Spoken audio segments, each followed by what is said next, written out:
వాడు ఏమంటారు వాటిని ముఖవల్లికలు అవి చూస్తుంటే సేమ్ బీఆర్ఎస్ పథకం తయారవుతారు వాళ్ళు. ఇప్పుడే అతి తక్కువ సమయంలో ప్రజలు కూడా వ్యతిరేకిస్తాడు వాళ్ళ మీద. ఈ భాషతోనే విపక్షాలు సూచన సలహాలు ఇచ్చినప్పుడు వాళ్ళు విమర్శించినప్పుడు అదే స్థలం పొలేట్ ఇవ్వాలి. ఎవరికి ఇప్పుడు మాట్లాడే వాళ్ళు అందరు ఉన్నారు కదా, మీరు పేర్లు చెప్పారు కదా, ఎవరి కోవటో అందరికి తెలుసు ప్రజలకు. ఎవరి కోవటో ప్రజలందరికీ తెలుసు. అదృష్టం మీకు అదృష్టం ఉన్నది, అధికారంలోకి వచ్చారు. మీరు దేనికోసం కొట్లాడారు? నిరుద్యోగ సమస్య మీద కొట్లాడిరా, రైతు రుణమాఫీ మీద కొట్లాడిరా. ఇప్పుడు అధికారం వచ్చాక కాళేశ్వరం పోగొడుతుంది, మళ్ళీ రీడిజన్ అంటారు దాని వల్ల. ఇక మళ్ళీ స్టార్ట్ ఉంది. ఒక రీజన్ అంటే వాళ్ళు మార్చింది వీళ్ళు మార్చారు, వీళ్ళు మార్చింది ఇప్పుడు వీళ్ళు మారుస్తారు. కాబట్టి దయచేసి మళ్ళా కాంగ్రెస్ పార్టీ నాయకులు విజ్ఞప్తి చేస్తున్నారు. మొన్ననే ప్రభుత్వం ఏర్పడ్డది మీది. ఏర్పడ్డ తర్వాత మీ మీద కోపం ఎవరికి లేదు, నాకైతే కోపం లేదు. ఎందుకంటే ఒక మూర్ఖతో పాలన పీడ విరగలేదు అనుకున్నాను. ఆ కుటుంబ రాజ్యం పీకింది అనుకో, పీడ విరగదు అనుకున్నా, కుటుంబ రాజ్యం పీకింది అనుకున్నా.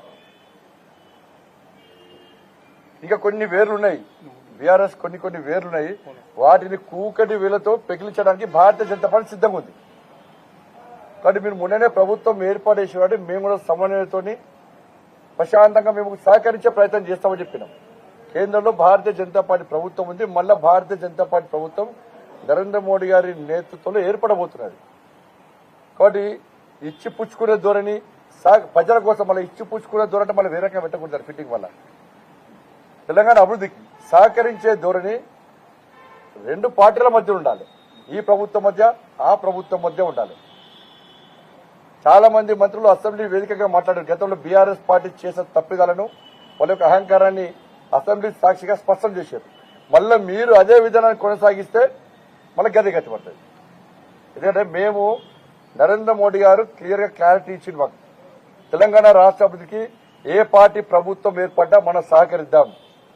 రాజకీయ పరంగా విమర్శలు చేసుకున్నప్పుడు కూడా మనం సహకరిద్దాం. కష్టపడి తెలంగాణ రాష్ట్రాన్ని సాధించుకున్నారు. ఎన్నికలు అయిపోయినాయి, రాజకీయాలు వద్దిగా అభివృద్ధి గురించి దృష్టి సారిద్దామని చెప్పి చెప్పారు మాకు.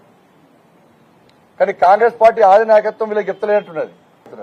అలా అయ్యా, బిడ్డ, కొడుకు, అల్లుడు, సడకుడు, ఏం కొడుకు సడకుడు అందరూ ఒకటిసారి గొర్రెల మందరికీ మీద పడతారు.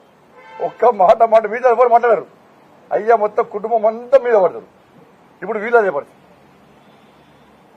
దాంతో ఏం సాధించి ప్రభుత్వం మీద మీరు మేము అధికారంలోకి వచ్చినామని చెప్పి ఇంకా పాపం వాళ్ళకి తెలుస్తలేదు. ఇంకా కాంగ్రెస్ పార్టీ గిచ్చి చూసుకుంటారట వాళ్ళే. నిజంగా అధికారంలోకి వచ్చిన వాళ్ళకి గిచ్చి చూసుకుంటారట వాళ్ళు. ఇంకా వాళ్ళకి ఇంకా వస్తలేదు వాళ్ళకి. కాబట్టి అందరు కలిసి ఉందాం. ఒకటి భయపడుచుకోవాలి. కాంగ్రెస్ పార్టీ కొంత బాధపడుతుంది పాపం. వాళ్ళ పార్టీ అధికారంలోకి వస్తుంటే కాంగ్రెస్ పార్టీ కొంత ఇప్పుడు కొంత బాధపడుతున్నారు. వాళ్ళు బీఆర్ఎస్ పార్టీ అధికారం రావడం కోరుకున్నారు. వాళ్ళు అంటే వస్తుంది కాంగ్రెస్ పార్టీ అధికారంలోకి వస్తామో తెలియదు కదా. మీకు బీజేపీ కోపం ఎందుకు? మాకు టార్గెట్ కాంగ్రెస్, బీఆర్ఎస్. ఆయనతో బీఆర్ఎస్ ఇంటి పంపదానికి ఇష్టపెట్టాం.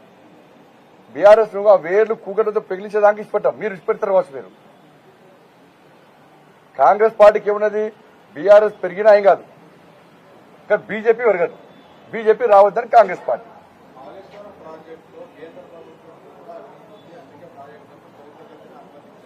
రాదు. అరే మన ప్రభుత్వం సిబిఐకి ఇవ్వని రాదు ఎందుకుంటే మరి. ఇప్పుడు సిబిఐకి ఇవ్వచ్చు కదా, అన్న. మరి వాళ్ళదే కదా, ఇప్పుడు ప్రభుత్వం వాళ్ళదే. మరి ఇప్పుడు విచారణ చేసి కేంద్రం ఏంది, రాష్ట్రం ఏంది, పాకిస్తాన్ ఏంది, బంగ్లాదేశ్ బయట పెట్టచ్చు కదా ఇదన్నది.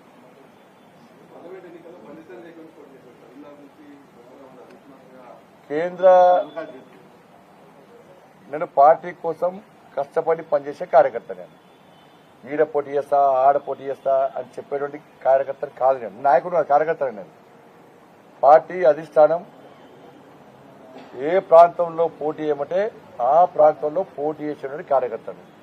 పార్టీ అధిష్టానం నువ్వు పోటీ చేయద్దు, ఫలానా పోలింగ్ బూత్ లో మాత్రమే పనిచేయాలంటే పోలింగ్ బూత్ కూడా పనిచేయడానికి సిద్ధపడ్డ కార్యకర్త బండి సంజయ్. నాలంటే అనేక మంది ప్రతి భారతీయ జనతా పార్టీ కార్యకర్త కూడా